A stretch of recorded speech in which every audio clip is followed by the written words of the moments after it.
So hi guys, ఈ వీడియోలో కొన్ని ఇంపార్టెంట్ స్టేట్మెంట్స్ గురించి చెప్తాను. అవి ఏంటంటే బ్రేక్, కంటిన్యూ, పాస్. సో చాలా ఇంపార్టెంట్ అన్నమాట.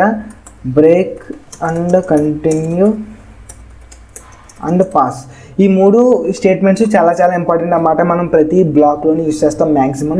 మెయిన్గా బ్రేక్ అండ్ కంటిన్యూ అయితే లూప్స్లో ఖచ్చితంగా యూస్ చేస్తాం, మ్యాక్సిమం ప్రతిసారి యూస్ చేస్తాం. ఎందుకంటే చాలా ఇంపార్టెంట్ కేసెస్ అన్నమాట ఈ రెండు, break and continue. And pass కూడా చాలా ఇంపార్టెంట్. మనకి ఓన్లీ పైథాన్లోనే ఉంటుంది. ఈ రెండు అయితే మిగతా ప్రోగ్రామింగ్ లాంగ్వేజెస్లో కూడా ఉంటాయి. అండ్ పాస్ అయితే మాత్రం పైథాన్లోనే ఉంటుంది. So first of all break గురించి ఎక్స్ప్లెయిన్ చేస్తాను. సో బ్రేక్ అంటే ఏంటంటే, మనం ఫర్ లూప్ ఒక లూప్ రన్ చేస్తున్నప్పుడు ఎక్కడైనా మనకి సడన్గా ఆపేవాలి అనుకుంటే మనం బ్రేక్ యూస్ చేయాలన్నమాట. అంటే ఎక్కడంటే ఫర్ ఎగ్జాంపుల్ ఒక లూప్ ఉన్నప్పుడు, for example for I in range I to 1 to 10 అని ఉంది కదా, అంటే 9 times లూప్ అవ్వాలి. అంటే 1 to 11 అనుకుంటే 1 to 10 times లూప్ అవుతుంది కదా. ఎందుకంటే ఇక్కడ స్టార్ట్ ఇది అండ్ -1 స్టార్ట్ కదా, అంటే ఇక్కడ 1 నుంచి స్టార్ట్ అయ్యి దీని -1 అంటే ఎంత 11 - 1 అంతా 10 వరకు కదా లూప్. ఇది రేంజ్ ఫంక్షన్ ఒకసారి మళ్ళీ గుర్తుపెట్టుకోండి. స్టార్ట్ అంటే 1 నుంచి స్టార్ట్ అవుతుంది, కానీ ఎండ్ ఎప్పుడు అవుతుంది అంటే లెస్ దాన్ ఎండ్ వరకు అవుతుంది అంతే. దీనికి ఈక్వల్ టు అవ్వదన్నమాట. అంటే 1 to 10 వరకునే లూప్ అవుతుంది. అంటే 1 2 3 4 5 అప్ టు 10 వరకు, 11 వరకు అవ్వదు. ఎందుకంటే రేంజ్ ఫంక్షన్లో ఎండ్ది లెస్ దాన్ ఎండ్ వరకునే అవుతుంది అన్నమాట. సో ఇది మనకి ఇక్కడ ఫర్ ఎగ్జాంపుల్ ఇది లూప్ 10 times లూప్ అవ్వడానికి సెట్ చేసాం కదా. ఇక్కడ నేను ఏం చేస్తానంటే మనకి ఫర్ ఎగ్జాంపుల్ సెట్ అయిన వర్క్, దీనికి బెస్ట్ ఎగ్జాంపుల్ ఒకసారి బ్రేక్ బెస్ట్ ఎగ్జాంపుల్ చెప్తాను చూడండి. ఇక్కడ ఫర్ ఎగ్జాంపుల్ ఒక లిస్ట్ ఉంది. లిస్ట్లో యూజర్ 1, యూజర్ 2 అలా కొన్ని యూజర్స్ నేమ్స్ ఉన్నాయన్నమాట. నేను జస్ట్ నేమ్స్ యూజర్ 3 అని మామూలుగా ర్యాండమ్గా ఇస్తున్నాను. సో ఇక్కడ యూజర్స్ నేమ్స్ ఉన్నాయి కదా, యూజర్ 5 అలా మనకి ఒక 5 యూజర్స్ నేమ్స్ ఉన్నాయి.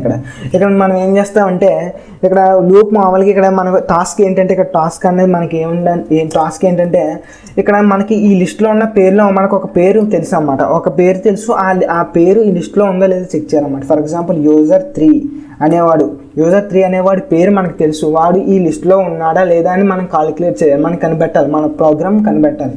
సో యూజర్ 3 మనకి మామూలు కళ్ళతో చూసుకుంటే మనకి ఎక్కడ ఉంది యూజర్ 1, యూజర్ 2. సో యూజర్ 3 ఇక్కడ ఉంది.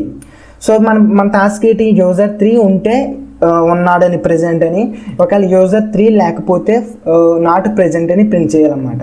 సో అది మన టాస్క్. ఇక్కడ ఏంటంటే అర్థమైంది కదా. నేనేం చేస్తానంటే బూలియన్ వేరియబుల్ ఒకటి తీసుకుంటాను అన్నమాట. ఈజ్ ప్రెజెంట్ అని వేరియబుల్ నేను తీసుకుని ఫాల్స్ పెట్టుకున్నాను. సో ఇక్కడ ఫాల్స్ అని స్టార్టింగ్ పెట్టుకున్నాను అన్నమాట, దాని వాల్యూ ఫాల్స్ అని. ఇక్కడ ఫర్ లూప్ యూస్ చేస్తున్నాను. For I in for name in list. ఇక్కడ నేమ్ అని వేరియబుల్ మనం ఏదైనా తీసుకోవచ్చు. ఫర్ ఐటమ్ ఇన్ ఎల్ అని, ఫర్ వాల్యూ ఇన్ ఎల్ అని. అంటే ఈచ్ వాల్యూతో మనకి లూప్ అవుతుంది అన్నమాట. ఇక్కడ ఈచ్ వాల్యూ అంటే ఎల్లో ఉన్న ఈచ్ వాల్యూ ఏంటి, user 1, user 2, user 3, user 4, user 5 అలా లూప్ అవుతూ ఉంటుంది కదా. ఇక్కడ name for name in L అంటే ఇక్కడ నేమ్ ఫస్ట్ ఏమవుతుంది యూజర్ 1, యూజర్ 2 అలా లూప్ అవుతూ ఉంటుంది కదా. నేను ఏం చేస్తానంటే if name is equal to user 3 అంటే యూజర్ 3కి ఈక్వల్ అయితే నేను ఏం చేస్తానంటే ఈజ్ ప్రెజెంట్ అనే వేరియబుల్ ఉంది కదా, దీన్ని ట్రూ కింద పెట్టుకుంటాం. అంటే దాని అర్థం ఏంటంటే మనకు దొరికాడని, మనం కావాల్సిన యూజర్ 3 మన లిస్ట్లో ఉన్నాడని. యూజర్ 3 లిస్ట్లో లేకపోతే ఏమవుతుంది, ఈ కేసు ఈ బ్లాక్ ఓపెన్ అవుతుంది. ఈ బ్లాక్ ఓపెన్ అయినప్పుడు ఏమవుతుంది, ఈజ్ ప్రెజెంట్ అనేది ఫాల్స్ కింద ఉండిపోతుంది. కాబట్టి దాన్ని బట్టి నేను ఇక్కడ లాస్ట్లో డిటర్మైన్ చేస్తాను అన్నమాట. లూప్ నుంచి బయటకు వచ్చిన తర్వాత ఏం చేస్తానంటే if is present is equal to ట్రూకి ఈక్వల్ అయితే అర్థం ఏంటంటే user 3 is present in the list. So ఇది నేను ప్రింట్ చేస్తాను. ఒకవేళ ఎల్స్ బ్లాక్ అంటే ఏంటంటే ఈజ్ ప్రెజెంట్ అనేది ఫాల్స్ అయితే, అంటే సేమ్ యాజ్ ఈజ్ ఎలా ఉండిపోతే దాని అర్థం ఏంటి, యూజర్ 3 అనేవాడు లేడని అర్థం.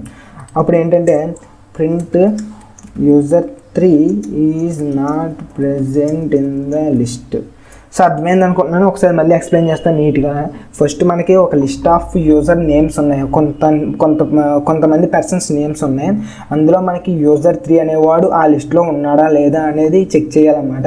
అలా చెక్ చేయడం కోసం ఈజ్ ప్రెజెంట్ అనే ఒక వేరియబుల్, బూలియన్ వేరియబుల్ అంటారన్నమాట. ట్రూ ఆర్ ఫాల్స్ ఓన్లీ ఉంటుంది అన్నమాట, ట్రూ ఆర్ ఫాల్స్. సో నేను ఈజ్ ప్రెజెంట్ అనే వేరియబుల్లోకి ఫాల్స్ అని స్టార్టింగ్ ఇచ్చుకున్నాను అన్నమాట వాల్యూ. సో ఫర్ లూప్ ప్రతి యూజర్ నేమ్ని ఫర్ లూప్లో స్కాన్ చేస్తున్నారు చూడండి. ఫర్ నేమ్ ఇన్ ఎల్ అంటే ప్రతి యూజర్ యొక్క నేమ్, మన ఇక్కడ వేరియబుల్ నేమ్ అన్నమాట. నేమ్ అనేది మన ఇష్టం. ఇక్కడ ఫర్ ఐటమ్ ఇన్ ఎల్ అని, ఫర్ పర్సన్ ఇన్ ఎల్ అని ఏదైనా ఇచ్చుకోవచ్చు. సో ఇక్కడ ఇఫ్ నేమ్ ఈక్వల్ టు అంటే ఇక్కడ నేమ్ ఏదైతే ఇక్కడ స్కాన్ అవుతున్న నేమ్స్ యూజర్ 3కి ఈక్వల్ అయితే నేను ఏం చేశాను, ఈజ్ ప్రెజెంట్ అనేదాన్ని ట్రూ కింద మార్చాను అనమాట. అంటే మనకు వేరియబుల్ ఉంది కదా, ఫాల్స్ అని సెట్ చేసి ఉన్న వేరియబుల్ని ట్రూ కింద మార్చాను. ఆ ట్రూ కింద మార్చిన తర్వాత మనం జస్ట్గా యాస్టీస్గా అన్ని నేమ్స్ లూప్ అయిపోతూ ఉంటాయి అన్నమాట. యూజర్ 1 చెక్ చేస్తుంది ఫస్ట్, యూజర్ 1 యూజర్ 3కి ఈక్వలా కాదు, సో మనకి బ్లాక్ ఓపెన్ అవ్వదు, మళ్ళీ లూప్ అవుతుంది. యూజర్ 2 చెక్ చేస్తుంది, యూజర్ 2 ఈక్వల్ యూజర్ 3కి కాదు, మళ్ళీ బ్లాక్ ఓపెన్ అవుతుంది, మళ్ళీ లూప్ అయ్యి బ్లాక్ యూజర్ 3 చెక్ చేస్తాం. యూజర్ 3 చెక్ చేసినప్పుడు యూజర్ 3 ఈక్వల్ కాబట్టి లోపలికి వచ్చి ఈజ్ ప్రెజెంట్ అనే వేరియబుల్ ఉంది కదా, ఈ వేరియబుల్ని ఫాల్స్ ఉన్న వాల్యూని ట్రూ కింద మార్చుతుంది. ట్రూ కింద మార్చిన తర్వాత మళ్ళీ వస్తుంది, మళ్ళీ యూజర్ 4 చెక్ చేస్తుంది. యూజర్ 4 యూజర్ 3కి ఈక్వలా కాదు, కాబట్టి ఇఫ్ బ్లాక్ ఓపెన్ అవ్వదు. తర్వాత యూజర్ 3 ఉంది, యూజర్ 3 ఈక్వల్ టు యూజర్ 3 కాదు, సో ఇఫ్ బ్లాక్ మళ్ళీ ఓపెన్ అవ్వదు. సో ఫర్ లూప్ కూడా ఇక్కడ నేమ్స్ కూడా ఎండ్ అయిపోయాయి కాబట్టి ఫర్ లూప్ ఎండ్ అయిపోయిన తర్వాత మనకి ఇక్కడ ఈజ్ ప్రెజెంట్ అనేది ట్రూవా కాదా చెక్ చేస్తాం అన్నమాట. ఇక్కడ ట్రూ కదా, ఎందుకంటే ఆల్రెడీ యూజర్ 3 వచ్చినప్పుడు ఇక్కడ ట్రూ కింద మార్చేస్తాం కాబట్టి ట్రూ కింద ఉంటుంది. కాబట్టి దాని అర్థం ఏంటి, ట్రూ అని వచ్చిందంటే దాని అర్థం ఏంటి, user 3 is present in the list. So ఒకసారి ఫస్ట్గా రన్ చేస్తాను, python code.py. సో ఇక్కడ చూసుకున్నట్లయితే user 3 is present in the list, అంతే కదా, యూజర్ 3 ఉన్నాడు కదా. సో ఫర్ ఎగ్జాంపుల్ ఇక్కడ మనకి ఇక్కడ చిన్న వేస్ట్గా చిన్న టైం వేస్ట్ చేస్తున్నాం. ఇక్కడ ఏంటంటే ఇక్కడ మనకి యూజర్ 3 ఇక్కడే దొరికేసాడు. యూజర్ 3 ఇక్కడే దొరికేసిన తర్వాత మనకి ఇంకా యూజర్ 4తో చెక్ చేయడం అవసరం లేదు కదా, అర్థమైంది అనుకుంటున్నాను. ఇక్కడ మనకి యూజర్ 3 3వ ప్లేస్లో దొరికేసాడు కదా, ఇక్కడ మనకి ఇంకా ఇక్కడ దొరికేసినప్పుడు మనకి ఇంకా ఎవరి కోసం ఇంకా నెతకాల్సిన అవసరం లేదు కదా, ఎందుకంటే యూజర్ 4 యూజర్ 5 మనకి యూజర్ 3 దొరికేసినప్పుడు వాళ్ళతో మనకి పని ఏంటి, వాళ్ళని చెక్ చేయని అవసరం లేదు. అలాంటి టైంలో ఏం చేస్తామంటే ఎప్పుడైతే దొరికేసాడో అప్పుడు బ్రేక్ పెడేస్తాం అన్నమాట. అప్పుడు బ్రేక్ పెడేస్తే ఏమవుద్దంటే ఇక్కడ మనకి ఇక్కడతో చెక్ చేసిన తర్వాత ఇది ట్రూ అయింది కదా, ఇది ఈజ్ ప్రెజెంట్ ట్రూ కింద కన్వర్ట్ చేసిన తర్వాత బ్రేక్ అయిపోద్ది. అంటే ఇంకా అక్కడితో ఆగిపోద్ది అన్నమాట లూప్. అక్కడితో ఆగిపోయిన తర్వాత మళ్ళీ మామూలుగా ఈజ్ ప్రెజెంట్ అనేది ట్రూ ఉంది కాబట్టి యూజర్ 3 ఈజ్ ప్రెజెంట్ అని చెప్తాం మనం. సో ఒకసారి ఫాస్ట్గా రన్ చేద్దాం, code.py. సో సేమ్ అవుట్పుట్ వచ్చింది కదా, ఎందుకు వచ్చిందంటే సేమ్ అవుట్పుట్ జస్ట్ మనం ఏం చేస్తాం, యూజర్ 3 దొరికేసిన తర్వాత మనకి ఇంకా లూప్తో మనకు పని లేదని చెప్పి బ్రేక్ చేసాం అన్నమాట. అది దీని అర్థం అన్నమాట. బ్రేక్ అనేది చాలా చాలా ఇంపార్టెంట్. ఎందుకంటే ఫర్ ఎగ్జాంపుల్ ఇక్కడ 5 యూజర్స్ కాబట్టి మనకి ఏం లేదు, 5 కోట్ల యూజర్స్ ఉంటే 5 crore పీపుల్ యూజర్స్ ఉన్నప్పుడు మనకి పేరు ఫస్ట్ 3వ 4వ దొరికేసినప్పుడు మిగతా 4,90,00,000 పేర్లు స్కాన్ చేయాల్సిన అవసరం లేదు కదా. మళ్ళీ ఒక 4 కోట్ల పేర్స్ స్కాన్ చేయడం అంటే కంప్యూటర్కి 10 seconds దాకా వేస్ట్ అయిపోతాయి. At the same time for example ఇక్కడ 5 crores ఉంది, ఫర్ ఎగ్జాంపుల్ 100 crores అయితే 100 crores అయినప్పుడు ఇక్కడ ఫస్ట్ 10 పేపర్స్లోనే మనకు కావాల్సిన పేరు దొరికేసినప్పుడు మిగతా 99 crore పీపుల్స్ డేటా నేమ్స్ దగ్గర మనం కంపేర్ చేయాల్సిన అవసరం లేదు కదా. కాబట్టి బ్రేక్ అనేది చాలా చాలా ఇంపార్టెంట్. మన ప్రోగ్రామ్ పెర్ఫార్మెన్స్ ఇంక్రీజ్ అవుద్ది అన్నమాట. సో బ్రేక్ గురించి అర్థమైంది అనుకుంటున్నాను. ది బెస్ట్ ఎగ్జాంపుల్ అన్నమాట. బ్రేక్ స్టేట్మెంట్ గురించి ఎక్స్ప్లెయిన్ చేయడానికి ఇది బెస్ట్ ఎగ్జాంపుల్. సో దాని తర్వాత ఏంటంటే కంటిన్యూ స్టేట్మెంట్ అన్నమాట. సో కంటిన్యూ స్టేట్మెంట్ అనేది ఇది చాలా ఈజీ అన్నమాట. అండ్ ఏంటంటే for I in range 1 to 11 అని ఉందనుకోండి, అంటే 1 నుంచి 10 వరకు లూప్ అవ్వడానికి పెట్టినప్పుడు ఇఫ్ ఫర్ ఎగ్జాంపుల్ ప్రింట్ చేద్దాం, ఒకసారి ఐని ప్రింట్ చేద్దాం. సో ఒకసారి ఫాస్ట్గా మీకు బ్రేక్ స్టేట్మెంట్ ఒకసారి అర్థమైంది అనుకున్నా, ఒక అర్థం అవ్వకపోతే రెండోసారి చూడండి వీడియో, ఖచ్చితంగా అర్థమవుతుంది. చాలా చాలా ఇంపార్టెంట్. code.py. సో ఇక్కడ 1, 2 అప్ టు 10 వరకు ప్రింట్ అయింది కదా. ఇక్కడ పాయింట్ ఏంటంటే కంటిన్యూ అంటే ఏంటంటే ఫర్ ఎగ్జాంపుల్ నాకు i ఈజ్ ఈక్వల్ టు 1 వచ్చినప్పుడు i is equal to if i equal to 5, i value 5 అయినప్పుడు నాకు ప్రింట్ అవ్వకూడదు అన్నమాట. తర్వాత ప్రింట్ i. ఇక్కడ నేను ఏం చేశానంటే i వాల్యూ 5కి ఈక్వల్ అయితే నేను ఏం చేసాను, కంటిన్యూ చేశాను. దాని అర్థం ఏంటంటే అప్పుడుతో ఆ లూప్ ఇక్కడ దాకా వచ్చింది కదా, ఇక్కడతో మళ్ళీ స్కిప్ చేసాడు, కింద లైన్స్ ఇంకా ఎగ్జిక్యూట్ అవ్వదన్నమాట. తర్వాత మళ్ళీ i=6 నుంచి మళ్ళీ యాస్టీస్గా ఎగ్జిక్యూట్ అయిపోద్ది. అంటే దీని అర్థం ఏంటంటే స్కిప్ చేస్తుంది అనమాట, ఒక సెట్ అయిన లూప్ని స్కిప్ చేస్తుంది అన్నమాట కండిషన్ మీద. ఖచ్చితంగా if statement, break statement use చేయాలన్నా, కంటిన్యూ స్టేట్మెంట్ యూస్ చేయాలన్నా ఇఫ్ లోపల యూస్ చేయాలన్నమాట, అప్పుడే రీజనబుల్. అంతేగాని ఇదే కంటిన్యూ స్టేట్మెంట్, ఈ ఇఫ్ స్టేట్మెంట్ తీసేసి కంటిన్యూ స్టేట్మెంట్ పెడేస్తే 10 times లూప్ అవుతుంది. ప్రతిసారి కంటిన్యూ అయిపోద్ది అన్నమాట. ప్రతిసారి కంటిన్యూ అయిపోతే ఇంకెందుకు లూప్ యూజ్ చేయాల్సిన పని లేదు. కాబట్టి మనకు సెట్ అయిన కండిషన్ దగ్గర కంటిన్యూ చేయాలి. కాబట్టి i=5 అయినప్పుడు, అంటే i వాల్యూ 5 అయినప్పుడు నాకు కంటిన్యూ చేయమన్నాను. కంటిన్యూ అంటే ఏంటంటే స్కిప్ చేయమన్నాను అన్నమాట. ఆ స్టెప్ని, ఆ లూప్ని స్కిప్ చేయమన్నాను.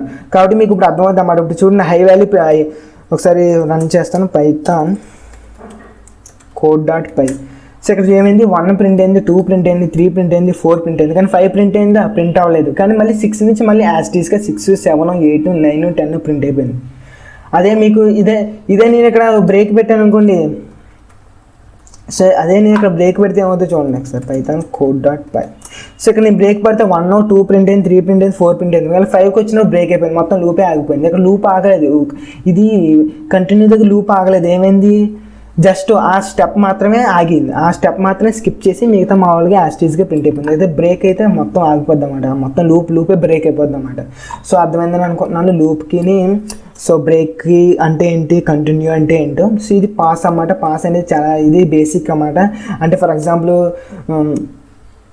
ఇఫ్ అని చెప్పి అప్పుడప్పుడు condition use, for example if some condition పెట్టిన తర్వాత మనకి ఏ కోడ్ లేదు, ఆ జస్ట్ ఆ ఇఫ్ బ్లాక్ని అలా ఎంటీగా ఉంచాలనుకుంటే ఆ జస్ట్ పాస్ అని పెడతాం అన్నమాట. జస్ట్ పాస్ అంటే ఏంటంటే కోడ్ ఏమీ లేదు, జస్ట్ అలా ఉంచండి, ఎంటీగా ఉంచండి అన్నప్పుడు పాస్ అని పెడతాం అన్నమాట. ఇది చాలా అప్పుడప్పుడు యూస్ చేస్తాం. మీకు ఫ్యూచర్లో కోడ్లో ఎప్పుడైనా యూస్ చేసినప్పుడు మీకు అర్థమవుతుంది. సో మీకు బ్రేక్ స్టేట్మెంట్, కంటిన్యూ స్టేట్మెంట్ చాలా ఇంపార్టెంట్. మీకు ఎలా యూస్ చేయాలో అర్థమైందని అనుకుంటున్నాను. సో ఎలా అర్థమైపోతే రెండోసారి చూడండి. పాస్ అంటే ఏం లేదు, జస్ట్ ఒక బ్లాక్ ఆఫ్ కోడ్ ఓపెన్ చేసిన తర్వాత మనకి కోడ్ అందులో ఏం రాయాల్సిన అవసరం లేనప్పుడు జస్ట్ పాస్ అంటాం అన్నమాట. పాస్ అని ఒకసారి అక్కడ టైప్ చేస్తే అయిపోద్ది అన్నమాట. సో మీకు అర్థమైందని అనుకుంటున్నాను. 3 స్టేట్మెంట్స్ గురించి చెప్పాను, break statement, continue statement and pass. Break and continue చాలా ఇంపార్టెంట్. లూప్స్ లోపల ప్రతిసారి మ్యాక్సిమం యూస్ చేస్తూ ఉంటాం అన్నమాట. మన కండిషన్స్, మన రిక్వైర్మెంట్ ప్రకారం అవి యూస్ చేసినప్పుడు ఇఫ్ కండిషన్లో సమ్ కండిషన్ పెట్టి దాన్ని బట్టి బ్రేక్ కానీ కంటిన్యూ కానీ చేస్తూ ఉంటాం అన్నమాట. సో మీకు ఈ వీడియో అర్థమైందని అనుకుంటున్నాను. నచ్చితే లైక్ చేయండి, నచ్చకపోతే డిస్లైక్ చేయండి. Thanks for watching. Consider subscribing. Stay hard.